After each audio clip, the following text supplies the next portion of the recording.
Hello everyone, welcome back to Autistic Assemble. Today I'm joined with Martin, and Martin is autistic, and we are going to be speaking about autism, of course. And it's going to be really cool. We're going to hear about Martin's journey. We're going to be speaking about hobbies. We're going to be speaking about growing up and the future. Because it's always good to speak about the future as well. So Martin, it's great to have you on the podcast. Would you mind introducing yourself? Yeah, so my name is Martin, and I am a book author that's actually planning on making other books in the future. But other than that, I am thankful to be on. Yeah, that is really interesting. So, like, have you always been interested in books? Yes, I have been interested in books for quite a long time, even when I was younger. And I would every time I would go to class, whatever, I would always have books with me reading to help keep my mind occupied. Yeah, so if you're distracted, perhaps that would keep you occupied by reading a book. Yep. Okay, and like, you said that you like author, so have you like written your own book then? Um, Yeah, it's called Chatterbox: My Life with Autism, and it has to do about growing up as an autistic individual, but it also has my mom's perspective. So you're going to be getting both sides of the story. hmm, that that is really interesting because it's always interesting to hear about our perhaps point of view. But it's also interesting to hear about parents as well because of course it will affect them differently to like you. Yep, Yeah, and and that's really it's cool. really cool. I've had a lot of great feedback about it, and the reason for writing the book is I felt there really wasn't books out there that shows both sides, Hmm. and it's only just like one side and or the other. But yeah, it took a while, but I'm glad that I was able to step out of my comfort zone and share my story and my mom's story. Yeah, I think a book is a great way to do that because it like a book can speak like loads of pictures, as they say. So it's really cool that you wrote your own book. Is that quite recently? Your book? um I released it in April of 2020, so it'll be on its third year of release in a couple months. Yeah. So um. Yeah, so not long. Well, it's not that long ago, but time flies. Yeah, definitely, and it actually got an award. It was runner up for Independent Author Network Book of the Year and Autobiography category. Well, that's awesome. That's awesome. 'Cause, Uh, like I imagine it took you a little while to write it all up and um do all that kind of stuff. Definitely. And I think what took the longest is, of course, trying to remember from my earlier years. And then there was a couple years where I stopped writing because I not only had writer's block, but then that whole thing, maybe nobody would care about listening to an autistic's perspective or having them share their story. But after a year of dealing with that and with all this craziness that happened, I was like, you know what? I really feel I should share my story because maybe it could inspire others to share theirs. Yeah, I think it's really good when we can share a story like however we like to do it, like if it's with a book or if it's just speaking about it like this. It's really cool. Like that you decided to create a book. Because it must be it's hard work, hard work doing a book. Yeah. Yeah. So yeah, like you'll have to send me like details of it. It'd be great to see like afterwards mine. Um, Yeah, because yeah, if it kind of proves that like with having autism, you can still do stuff. You can still write a book. So it's really cool. Um, yeah, and I guess it released at a good time as well because, well, not a good time for the world, I guess, like because it was yeah. pandemic, but everyone was indoors, weren't they? So not much to Mhm. do. So maybe a Yeah, lot of people did get the book then because of the situation everyone was in at that specific time. So not a bad choice to release it when you did. yeah. Yeah. So a little bit about your autism, Mhm. Martin. When was you Mhm. diagnosed with autism? If I remember right, I was diagnosed at the age of 5. So back in the 90s, it really still wasn't understood. And so before that, my parents kind of knew that I had a disability, or I don't know how to word it, but I was actually nonverbal the first 3 years of my life, or about 3.5 years. And after that, a year or two later, when I went through the diagnosis process, we knew then that I was diagnosed with autism. And because it wasn't fully understood back then, there really wasn't services that there are today. And it was still kind of misunderstood in a way. And so it was a little difficult, but Yeah. yeah. Yeah, it is like I guess whatever age you get diagnosed in life, there's gonna be highs and lows, isn't there? Hmm. You could say getting diagnosed early is better because um maybe with education and stuff like that and knowing like now maybe knowing more about it now as you get older, than Hmm. maybe you didn't know much when you was younger because if you were 5 or something like that. Um, Yeah. that's a high, but the low is perhaps like you maybe thought like there wasn't enough information maybe then Right. for autism, and you're not gonna know as much, and you're probably gonna think it's a bad thing because mm, Hmm. like like at that kind of time, like the 90s wasn't a like you say, it wasn't enough knowledge about it to know what it was, so you probably think it's a bad thing, and like you realize you're not as good as maybe at one thing, but maybe better at another thing. So it is Right. one of those things, but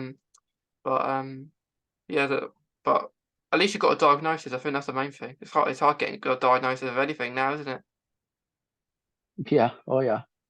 Yeah, yeah, because I was diagnosed when I was 9, and that was in Hmm. 2009. Hmm. So not that long after the 90s. So um, Yeah. there wasn't also a lot of information like when I was diagnosed. I don't often remember a lot because you're not going to. I think that's one of the lows, isn't it? You're not going to Hmm. remember everything when you were 5 or 9 years old because you're quite young, unless you've got a memory, a really good memory. Um, but Yeah.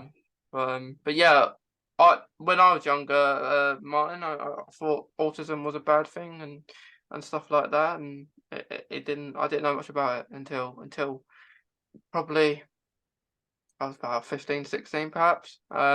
Mhm. Where more knowledge. Like now, there's loads of more knowledge than there was, but I think there's always work to be improved without services and diagnosed like people getting diagnosed because there was people when I was younger that got diagnosed maybe near my age, but now I see loads of people getting diagnosed later in life as an adult, which is really interesting. Yeah. Yeah. But yeah, it's good.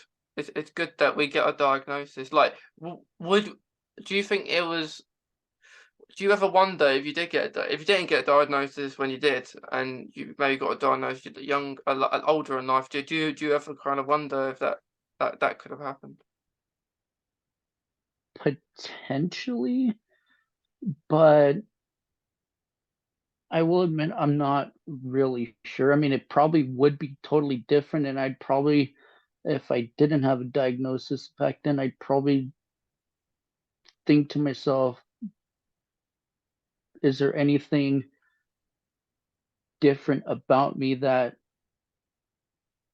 is hard to talk to others or for people to understand me?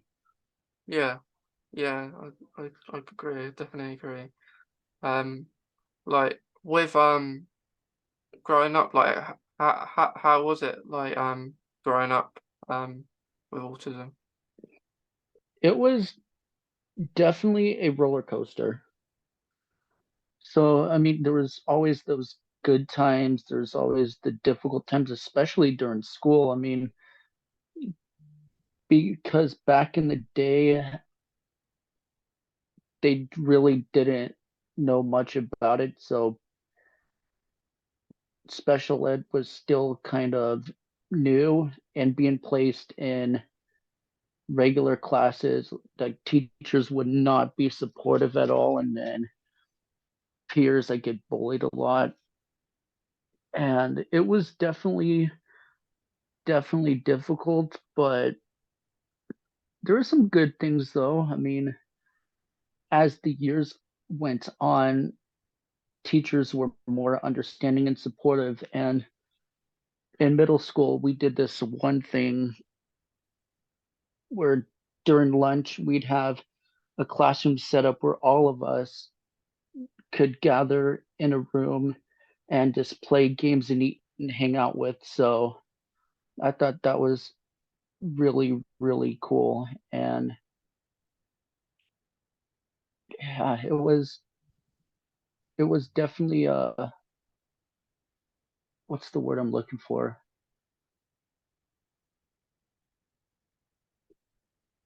The way I see it, growing up, life was like you don't know where that next turn will lead. It could be a really great thing, like being able to graduate school and showing others that I can do it, or it could be another turn where it's like, growing up, the teachers would not be supportive and make it difficult. But that's the way I see it. And everything's been improving. There's a lot more support that I've received from instructors, and it's honestly amazing Yeah, that as autism is more understood, I'm able to start getting more and more support. yeah, yeah. It's very important to get that support. Because and when I was in school, in like education, one thing I did struggle with was to ask for help sometimes. Mhm, Even when even if I didn't, well, I mean, like, I would struggle because I didn't want people to look at me in a different way, mhm, than I was. Like, I want to look like all cool, and I knew what I was doing when I didn't have a clue sometimes, and mhm. um, it's hard. It is hard to ask for that help. Did you Yeah, did you ever struggle to ask for help sometimes, when you're struggling? a- absolutely. And from like preschool to middle school, I had difficulty asking for help because I didn't know how the instructor or the peers would react. And so I just really did most of the things on my own. But other than that, yeah, it was a challenge taking that courage to ask for that help when needed. Hmm. Yeah, and like sometimes there were situations where I would have the courage to ask for help, and then maybe the assistant teacher or teacher will say, ask me to try again when I've asked maybe numerous amount of times. And then sometimes when I did need the help, I thought there's no point asking because I'm not gonna get it sometimes. If Right. they're saying stuff like that. Um and then they wonder why I'm just staring at the sheet and looking into space. Mhm. um, but yeah, I think that is very hard. I think to ask for help in general. Um, and to explain that you may not need it. You may struggle with a certain thing, but another thing you might be with that. Or it's all depending what you know. And like I always struggled, like say for a lesson, maybe, and they would spend 5 minutes, or like they spend a whole lesson perhaps on one thing, and then the next lesson you Mhm. go into a separate thing that you was doing last lesson, and then Yeah. I forget what happened in that last lesson because I'm thinking, Mhm. why don't we spend more time on one thing than just go like it's all it just felt like it was all like kind of a rush really with different Right. topics and around the subject. Definitely. And even to this day, I mean, I'm at a 4-year university right now, but it's like I need to just, if there's a part that I'm struggling with, I just need to step out of my comfort zone and be like, hey, how do I do this? Even though part of me from the past is like, just don't say anything because you most likely won't get the help. But the other side of me is like, everybody's been super nice and the instructors have been really, really great. So just got to take that leap and ask for it if needed. But so that's it's almost like a tug of war right now. Yeah, take that leap of faith sometimes. Yeah, it's like sometimes like for example, if you would do stuff on your own and not ask for help, teachers maybe get the impression if you don't need the help because you're not asking for it. Hmm. Um, and Right.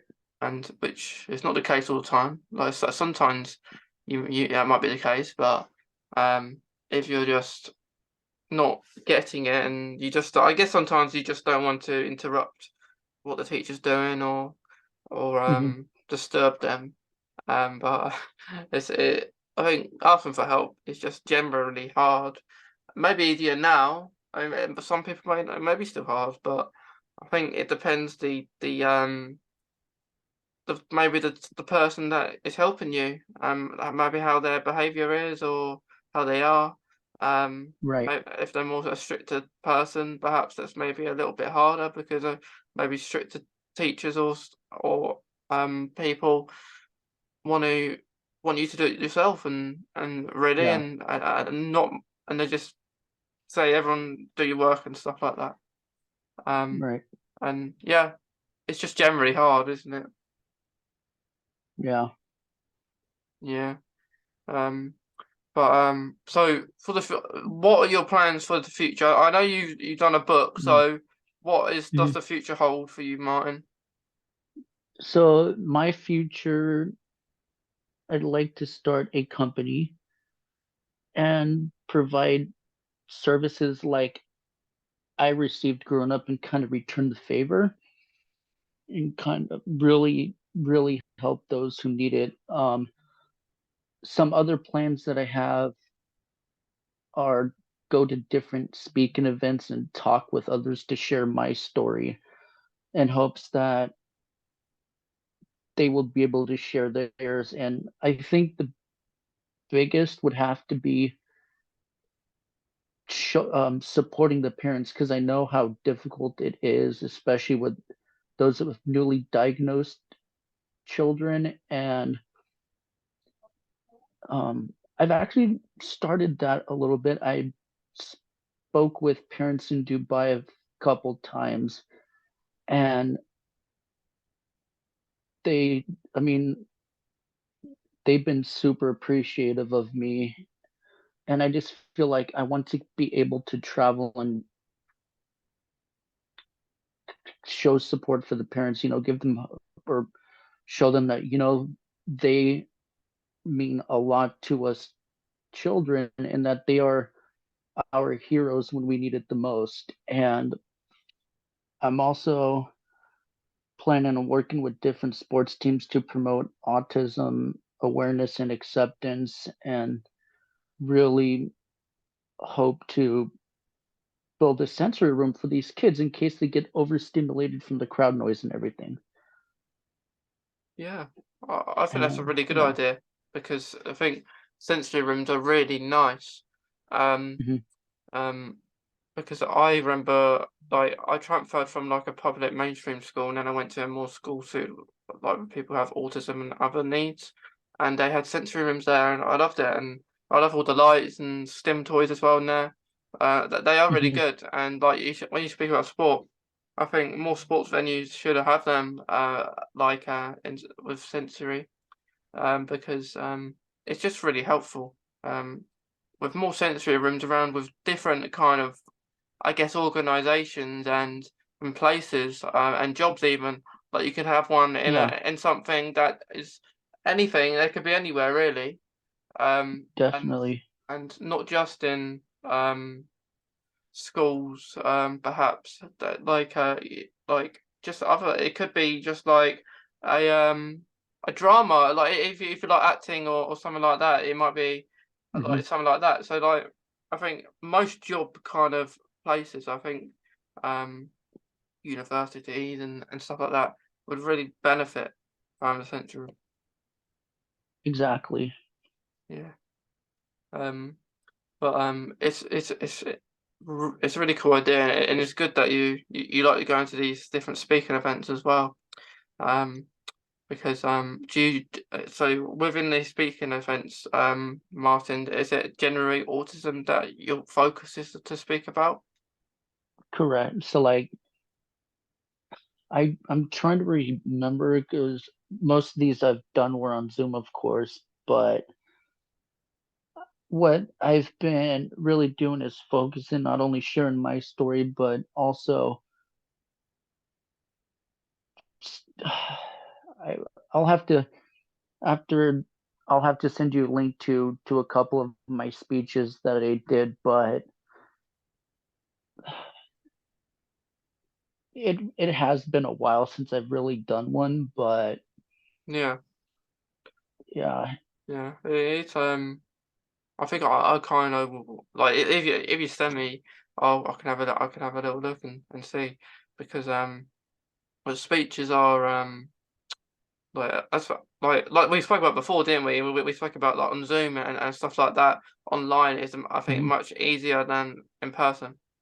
Um, Yeah, because, I guess online you doesn't feel like everyone's staring at you when they are, but you just can't maybe see them right. as much. But maybe at an in-person event, um, it's very like maybe intimidating where like you feel everyone just staring at you, and then perhaps you get asked questions. I've done that before. I've done speaking events kind of online, and yeah, I spoke to within sport actually like 80 but I think teachers from all different schools kind of making it acceptable for maybe people with disabilities and autism and everyone had the cameras off on Zoom so it was much easier than going online and Right. I was asked questions but they were very interesting questions and I learned sports that I never heard of before as well Mhm. um, but That's so cool. it is really cool. So it's good when we like you have opportunities to do speaking events, um, because like people want to hear you, want to hear your voice, and it show you a bit of your journey as well. I think. Yeah. And the reason I've been mostly doing it on Zoom is like, for example, with the two that I've had with Dubai, I mean, it's a 12-hour difference. So I've Mm. had to go to work, go to class, like I had like football practice, and then it would go for like maybe 1 to 2 hours. So it's probably like 1 or 2 a.m. when I'm done. But I will admit, sometimes when I'm speaking with others in a different time zone, it does get a little difficult. Yeah, yeah, because like you don't want to be traveling 12 hours to Dubai now, Yeah, do you? yeah. But Yeah, no, it'd be nice to start traveling on my own. yeah. Is that like a goal for you to start doing that? Yeah, Yeah, but it is a good goal. Yeah. But other than that, my last plan that I have for the future is actually writing a second book, or and it's using one of my favorite hobbies, which is photography, and I kind of wanted to be like the world through my eyes in a way, so you could get my point of view of how I see things. Yeah, that is very good. Like like I think that it's really good hobby as well. Because like especially when you go to different events or on the holiday perhaps or when you go traveling, you do like to go and take pictures. Like Yeah. um but so is that kind of hobby with you like a professional camera? Like where you'd use to take pictures or would it just be your phone? Um, I actually do both. I do have a camera that I use, and I might actually share some photos, but with the camera, it would be both. Yeah, I would be using both photo, camera and phone. yeah. Like you might go somewhere that like perhaps there's a sunset or that you may want to use your professional camera because it might have better there. But if you're going just somewhere quick and easy and like Yeah.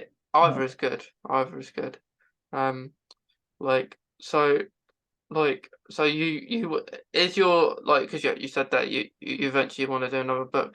Would that lead on from your last one or would that be just a completely new kind of book about it? Uh, it, mm, I've actually been thinking about that, and I kind of wanted to be like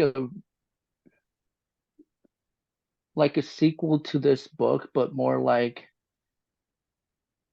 I'm still trying to figure it out, but Definitely. I think with some of the chapters in the book, I could use those and kind of show it via pictures in a way. So like my chapter on hobbies, chapter on school, sporting events and stuff like that, but there won't be a whole lot of writing. It'll be mostly photo focused.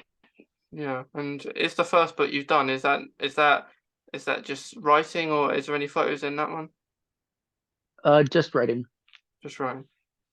Yeah. Yeah, yeah. So your next one is maybe to aim and just put more of your like even it links your hobbies in as like you say, like putting photos in the book, like more a picture kind of book, which is sounds really cool. Yeah. Um, Yeah. yeah. So like it sounds really good ideas there. Martin. Like you also mentioned about like starting your own company, like for Mhm. the future. Like, would you have any idea what that would be surrounded around, or are you not sure yet? For now, I'm not sure yet. Um, I'm still in the early stages. I got a name down, and I just need to figure out what my main focus would be. Yeah, yeah. You could. I don't know. You could potentially have some involvement around doing naughty speeches, perhaps. Um, something around autism if you wanted it to be, but it could be Oh, something totally different because you might want to evolve it around autism, but you can also speak about different things. You can speak about why you like yep, photography. So there's so many ideas, and you got a long time. Like depending when you want to do it. So you can, yeah, it's a very good thing for the future there. definitely. Yeah. So you like your you like your photography and stuff. Mhm. Like, is there any other hobbies that you like to do? So I love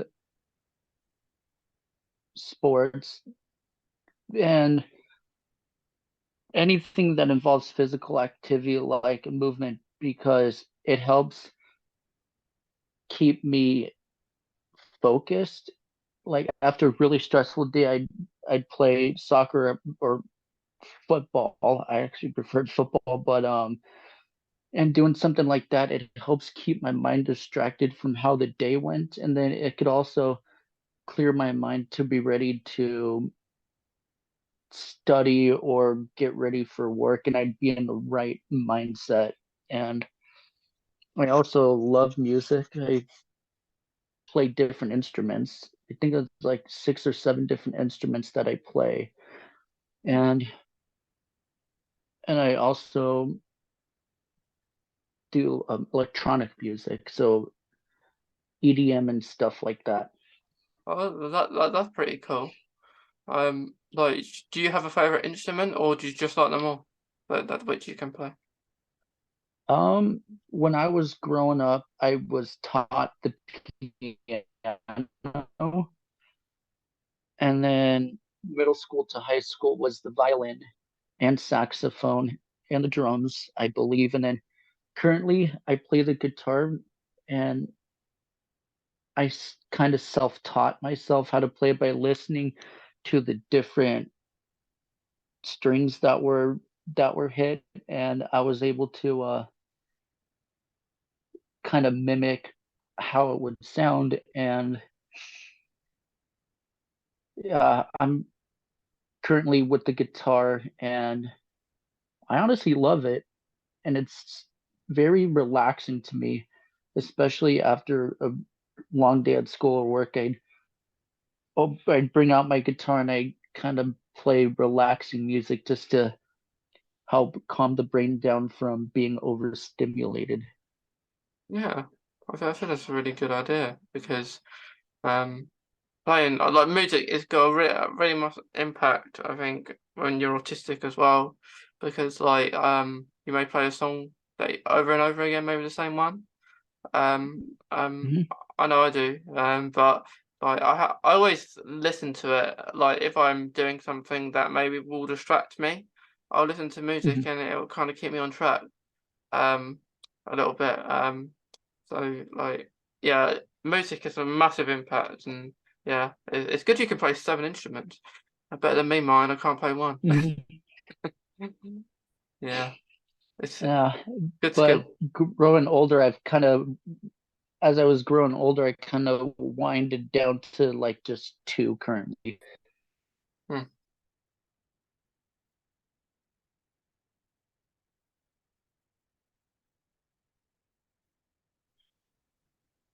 Yeah. So you can play like you just what are the two that you wind it down to, mine? So just the guitar, and then I actually have a DJ DJ turntable, and I love electronic music. It's something that I'm able to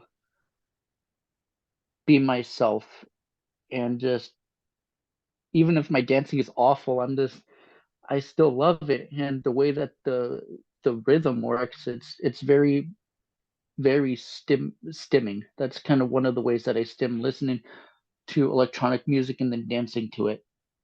Yeah. So it's always good to have a good dance to music. But yeah, Yeah.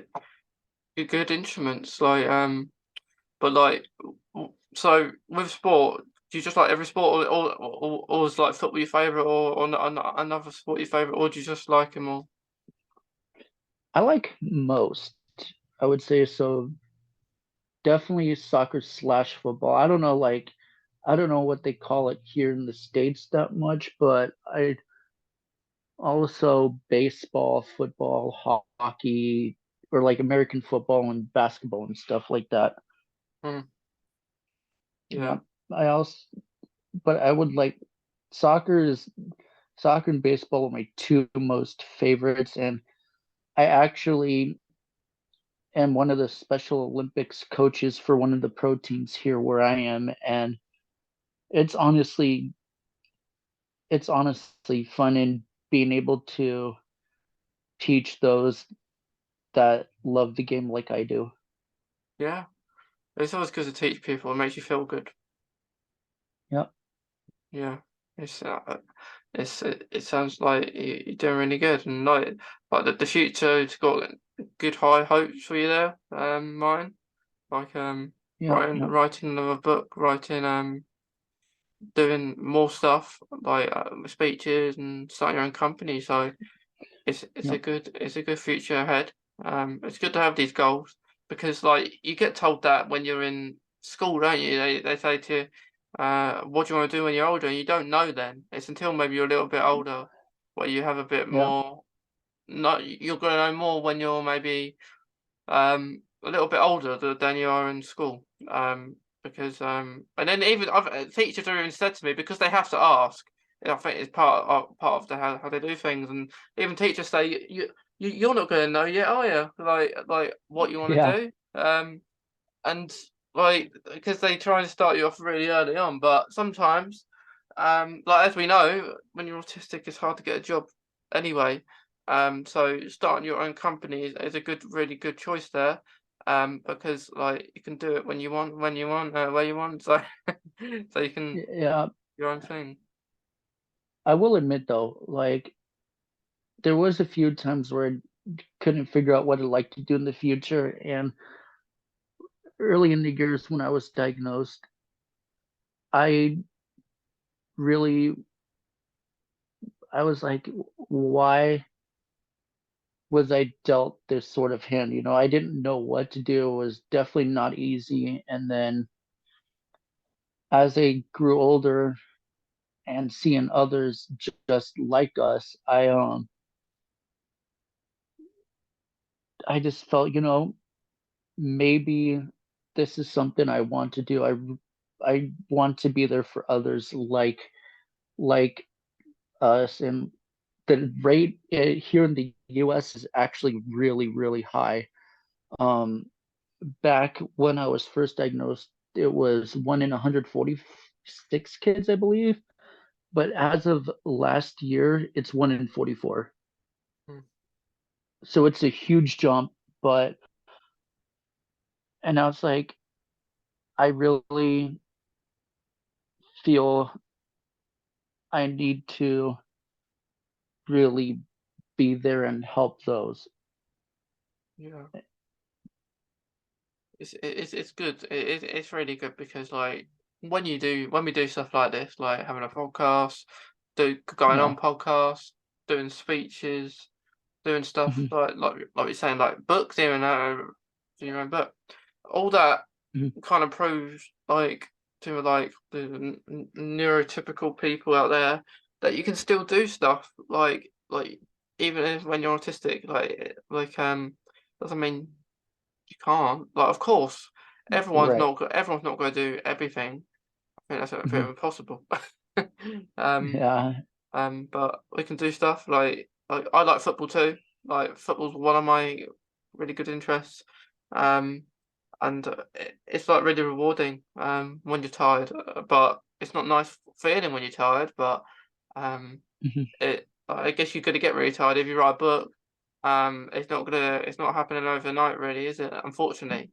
Nope. Um, but it takes a little while to do all these kind of things. And if you prepare a speech for an event, you might Hmm. like you might want to have a little schedule going. For me, I just wing it, but some people might want to have a little a Hmm. speech beforehand, depending how much you're Right. saying. Um, but yeah, it just proves that we can do this stuff and stuff we enjoy. Yeah. And I've actually planned it out. So the two most recent videos on my YouTube channel were the last two speeches that I did. And what I was going to do is find the most impactful sentences from both and combine it into one speech. Hmm, that's a really good idea, I think. Yeah, because it's stuff you've already done. Just no one's gonna know that that you said that before. So it's a Mhm. good combination, Yeah. I think. But Martin, it's been really awesome speaking to you about like autism, like the future, growing up with autism. Mhm. Before we finish, like I know you have a really good quote that we've Yeah. left till the end. Like, Yeah. do you want to share it? Absolutely. And before I say it, I felt like this quote could be impactful for those who like are having a tough day or struggle. Like even when I heard this, I was like, whoa, I should start using this. But it goes, and I actually don't know who said the quote, so I do apologize, but an arrow can only be shot by being drawn back. When life is dragging you back with difficulties, it means it will launch you into something greater. So hold on and keep aiming. Oh, that's a really good quote. I love that because it kind of impact it kind of tells you that story of what people may be going through with Mhm. with everything. Yeah, I love that. Um, I'll definitely. I haven't heard that one before, so thank you for sharing that, Martin. Yeah. And, Um, and uh, thank you for having me on. It was an honor. yeah. I'm so glad you enjoyed it. And coming on. And it's been really nice speaking to you. And to anyone watching or listening, we hope you've enjoyed it as well. Because it's been a really good episode. And yeah, thank you, Martin. It's been awesome. And to everyone watching and listening, we'll see you in the next episode. Thanks, Martin. Yeah. All right, bye.